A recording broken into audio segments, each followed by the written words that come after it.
audition. And he said, well, you don't have to audition for me. You have to audition for David Milch.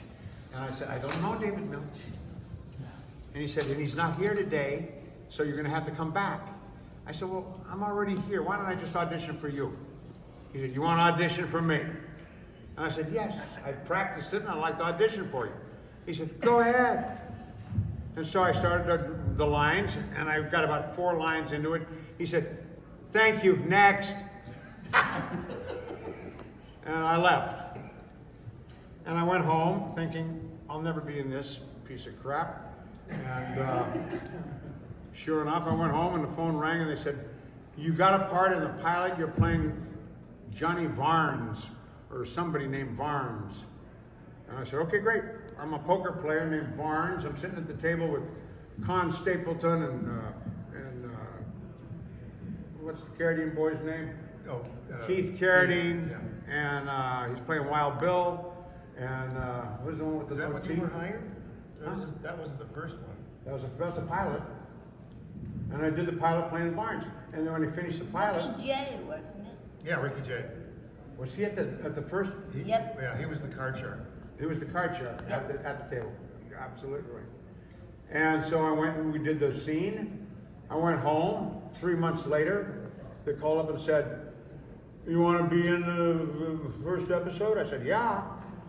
And I went over and said, well, this is not my part. This says doesn't say Barnes. They said, oh, that guy couldn't make it, so you're now Con Stapleton. So we haven't used your name, so it doesn't really matter. And Casting that is was very important. That's casting was very. I was auditioning for Swear Engine, and then I got a call saying that I got in the part. I thought, really? Yeah. A.W. Merritt. What? Who's that? Well, it was bizarre. But, yeah, you know, it's okay. I thought Big time. it didn't matter. I He wanted could to be pass. in the show no matter what. It was great fun. Yes, it was. How about you, Jerry? Me? Yeah, what was your process? Well, Did you take your clothes off for this part? Would you? well, what a lot of people don't know about me, not only do I have cerebral palsy, but in 1999 I broke my neck from C1 to C7. And it was a real long recovery, more than 5 years. 2003 rolled around, I still hadn't fully recovered. But in order to treat chronic pain in my neck, I had to get 3 vials of Botox in my neck every 3 months. And I still do to this day.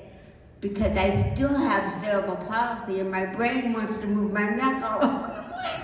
Oh my God. And it's going, no, you can't do that anymore. So I had a broken neck. And I went to this yuppie buppy pharmacy at 8:30 in the morning. My body was totally out of Botox. The pain level was through the roof. It was so bad that I couldn't even get dressed properly because I couldn't button any buttons. So I decided, well, nobody's gonna recognize me at 8:30 in the morning. I'll just go in my pajamas. So I wore my pajamas and a coat. No makeup, I looked like shit. And I'm standing in line ready to pick up my Botox. And this man turns around and he goes, oh my God, you're Geri Jewell. And I didn't even want to admit I was who I was. And I said, yeah, I am, I guess. And he said, you've inspired me for so many years. I love your comedy. I've watched you for years. I said, well, thank you, sir. And I honestly thought that after I broke my neck, I would never work again. I thought my career was over. And he said, but I haven't seen you on TV in a while. What are you doing with your life now? I said, Botox. And he said, no, really. I said, really? I'm doing Botox. And he laughed. He said, do you want a television series? I said, hey, I don't know who you are, but it's not nice to play with someone's mind in a pharmacy. Uh-huh.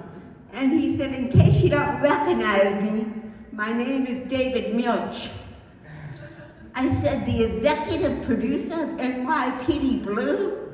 He said, yep. And I said, well, Mr. Milch, I'm flattered that you like my work, but let's face it, I'd be a real shitty cop.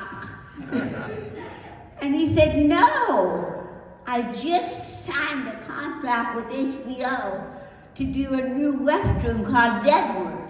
You want to do a Western? And I looked up as far as my titanium neck would let me, and I said, God, you have a real quirky sense of humor. I'm standing here with cerebral palsy, dependent on Botox, and Mr. Milch wants me to ride a horse. And he asked the pharmacy for a sheet of paper so he could put his phone number on it. She gave him a prescription for Prozac. So he writes his phone number on a Prozac prescription, gives it to me, and says, call me. And I was the first person cast in Deadwood, even before Ian McShane. Wow. Geri. That's amazing. Jeez. He came to me first, I turned him down. I knew him when he was 10. He's a little older than me, but he's from Buffalo, and so am I. And I knew him from the Nichols School. I'm from Buffalo. Are you really? Yeah. Oh my God, There we are. Buffalo. An awful lot of people who are in the business are from Buffalo, I guess, motivated to get out. Oh, God, it's going to snow again. Well, school's out. But on the other hand, it's cold. So Jeffrey and Peter, you're